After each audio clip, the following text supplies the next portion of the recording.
আজকে সকাল সকাল উঠে নদীর পাড়ে গেলাম। নদীর পাড়ে যায় কিছু মাছ দেখলাম। মাছগুলো দেখে খুবই ভালো লাগলো।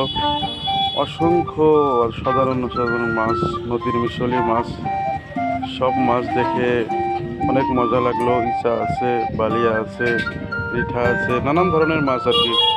এসব দেখে অনেক ভালো লাগলো। যদিও দাম একটু বেশি, কিন্তু খাইতে অনেক স্বাদ।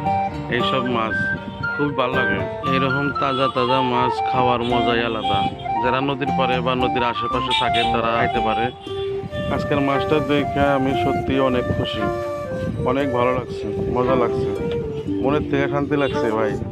যদি আপনাদের ভালো লাগে থাকে তাহলে ভিডিওটা সাবস্ক্রাইব করে দিবেন। আর যদি ফেসবুক থেকে দেখে থাকেন লাইক কমেন্ট শেয়ার করে দিবেন। ধন্যবাদ সবাইকে।